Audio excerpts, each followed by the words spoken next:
इस वक्त के लिए कोई देर नहीं होनी चाहिए। अरे भक्तों, उसी वक्त महाराज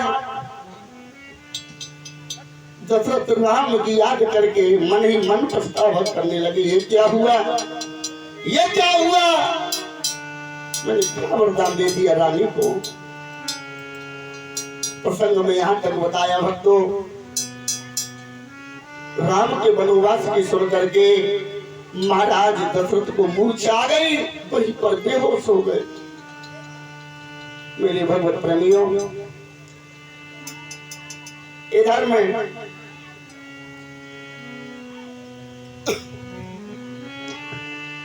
भगवान श्री राम उसी कोप भवन में आए, पिताजी को मूर्छित देखा तो पूछा, हे माँ,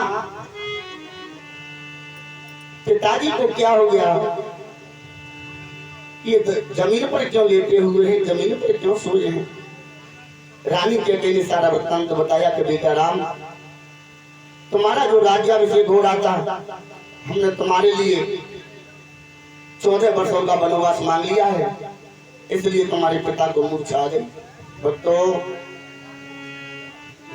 आज राम ने जैसे ही सुना, भगवान मन ही मन प्रसन्न होने लगे कि माते, तुमने मेरे लिए बहुत अच्छा किया। भक्तों, और पूछा कि माँ, मेरे लिए 14 वर्षों का वनवास, बोले हाँ। तापस वेश विशेष उदासी, 14 वर्ष राम वनवासी। कहने का तात्पर्य समय का अभाव देखते हुए थोड़ा भगवान श्री राम वनवास के लिए तैयार होते हैं। इधर में लक्ष्मण ने सुना, सीता ने सुना तो प्रभु राम वनवास के लिए जा रहे हैं। भैया, आज तीनों प्राणी तपस्वियों का वेश बना करके वनवास के लिए चलने लगे। चलते वक्त भी भगवान श्री राम ने लक्ष्मण को बहुत समझाया, लक्ष्मण को बहुत समझाया।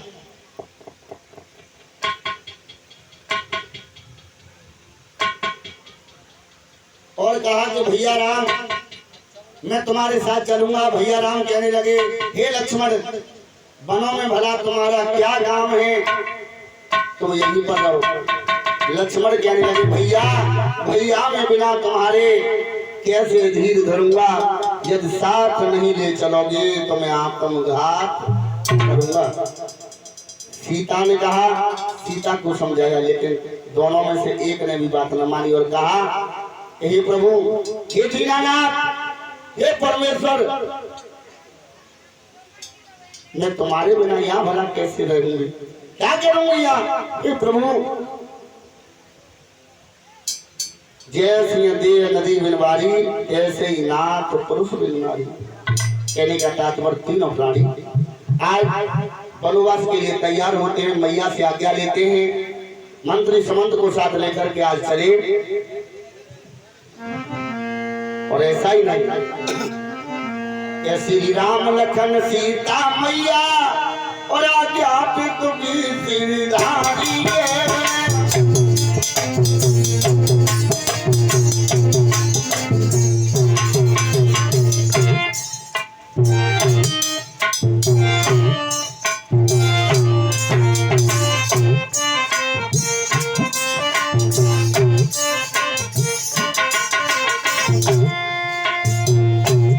आज तीनों प्राणी तपस्वियों का भेष बना करके चले हैं। कैसे जा रहे हैं?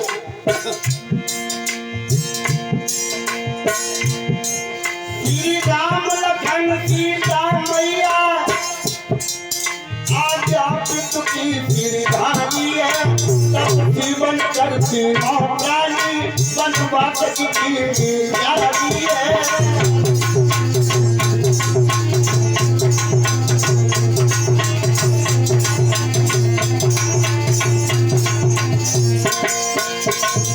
तीनों प्राणी तपस्वियों का भेष बना करके राजसी वस्त्रों को त्याग करके आभूषणों को त्याग करके चले हैं। ऐसा ही नहीं, मंत्री सुमंत को लिया साथ में। अयोध्या के लोग बहुत रोकते हैं तीनों प्राणियों को, लेकिन मना कर दिया कि भैया हमें जाना है। जाना हमारा मनोबल बहुत जरूरी है। हमारे पिताजी बचनों में हाथ चुके हैं। मुड़ मुड़ के देखते हुए पीछे को नजर घुमाते थे। मंत्री सुमंत रोते रोते आंखों के अश्रुआते थे।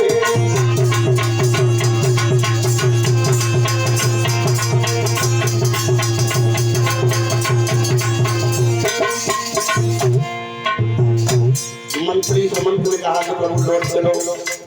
मंत्री की बात नहीं मानी। जो भी रोकता है किसी की बात नहीं मान के आज अपनी अटल बात को सत्य करने के लिए, पिता के वचनों को पूरा करने के लिए चले जा रहे हैं, चले जा रहे हैं।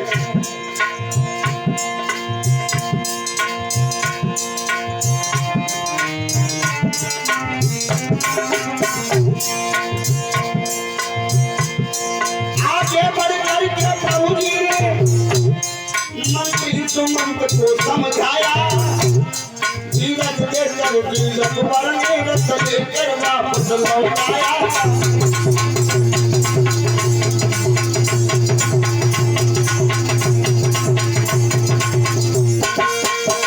कहने का तात्पर्य तीनों प्राणी तपस्वियों का भेष बना करके चले जा रहे हैं। अयोध्या के नर नारी सब रोकते हैं, बहुत कोशिश करते हैं, लेकिन प्रभु पिता के वचनों को पूरा करने के लिए, अपने कार्य को भी पूरा करने के लिए चले जा रहे हैं तीनों प्राणी। कुछ दूर तक मंत्री सुमंत भी गए। मंत्री सुमंत को लौटा दिया और कहा कि तुम जाओ भैया, हमें तो जाना है। इधर अयोध्या से निकल करके चलते चलते चलते चलते चलते चलते तीनों प्राणी पहुंच गए। कहा? गंगा के किनारे। जहां देखा तो गोस्वामी तुलसीदास जी ने रामचरितमानस में लिखा चौपाई के द्वारा। क्या लिखा? कि जब गंगा के निकट पहुंचे कि मांगी नावन और केवट आना, कहिए तुम्हारा मरम में जाना।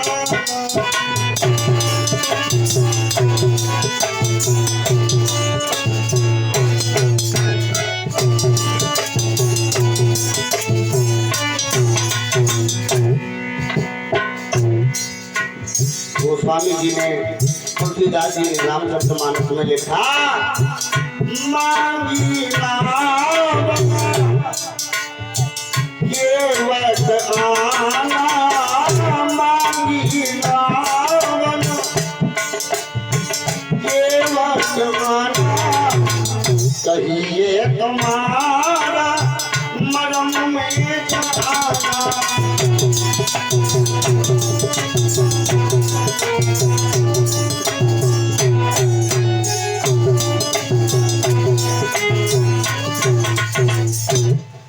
लिखा कि मांगी नाम न केवट और कहे तुम्हार मरम में जाना। गोस्वामी जी ने लिखा कि मांगी नाम न केवट आना, कहे तुम्हार मरम में जाना। अब माफ करें, यहाँ पर इस चौपाई के दो अर्थ बताए गए हैं।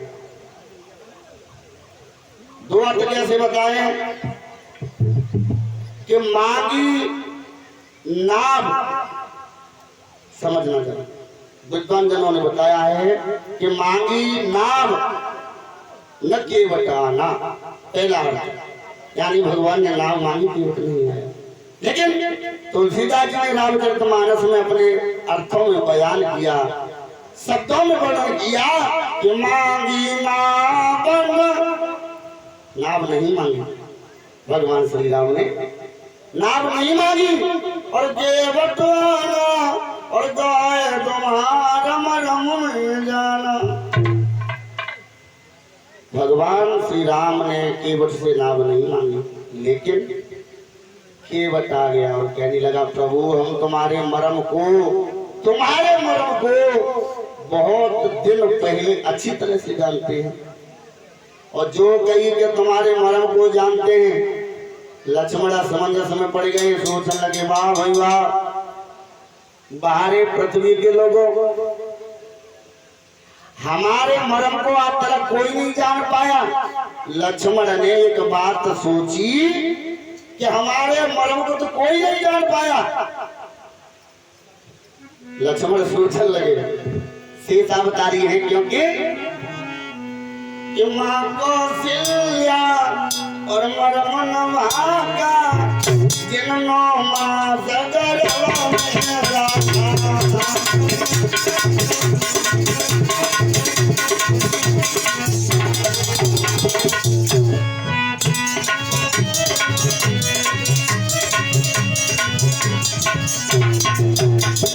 जब केवट ने कह दिया कि हम तुम्हारे मर्म को जानते हैं, तो लक्ष्मण मन ही मन में सोचने लगे हमारे मर्म को तो कोई नहीं जान पाया। माँ कौशल्या मर्म भाषा और जिन्हों माँ सगर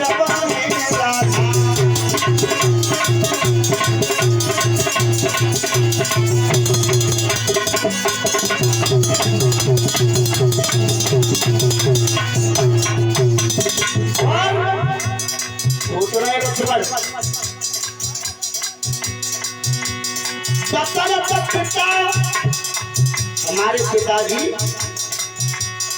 दशरथ पिता मरम जो खोते पर प्रेम का जो मोह बना पावन बचाओते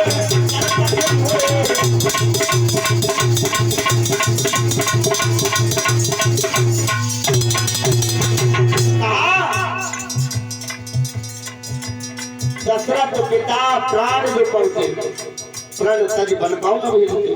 क्यों सोचने लगे लक्ष्मण, मुझे केवट क्या कह रहा है, ये केवट तुम्हारे भरे भरे कान और तुम्हारा मरम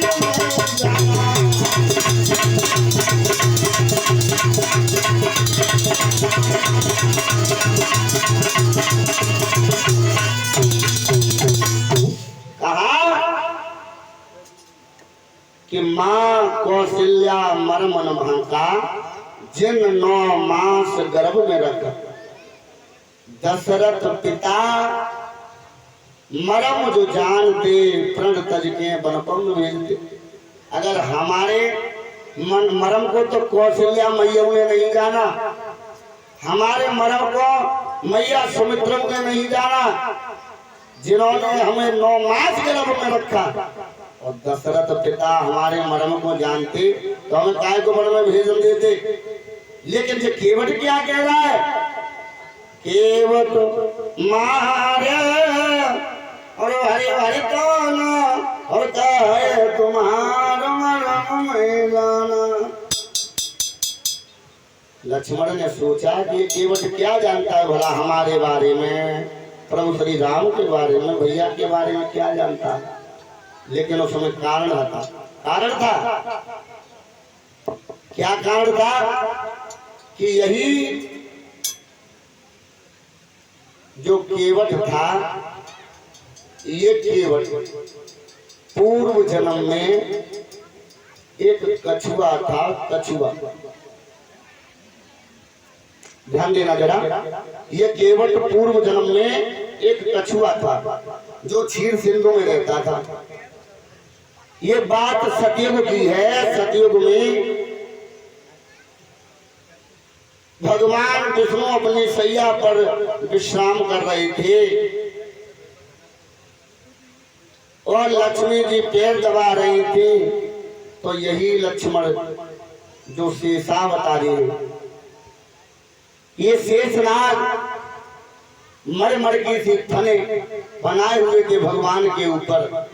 तो एक बार इसी केवट के यानी जो पूर्व जन्म में कछुआ था, इसी कछुआ के मन में एक बार ये भावना जागृत हुई कि हम भगवान विष्णु के, भगवान के चरण स्पर्श करें, चरण छुएं। एक बार मन में भावना जाग उठी और जब भगवान के चरण स्पर्श करने के लिए ये कछुआ शेषैया पर पहुंचा तो भगवान तो सब कुछ जान गए तो वो अंतर्यामी है। लेकिन यही लक्ष्मण जो शेषावतारी है, ये शेषनाग उस कछुआ की, उस केवट की, उस कछुआ की भावना तक नहीं पहुंच पाई। जैसे ही चरण स्पर्श करने का प्रयास किया उस कछुआ ने, शेषनाग ने फुसकार मारी और यही कछुआ जिंदगी की आखिरी सांस भरने लगा,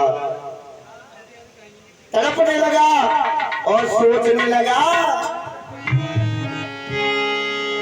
अरे मेरे मन की मन में रही। जो जिंदगी की आखिरी सांसें भरने लगा वो कछुआ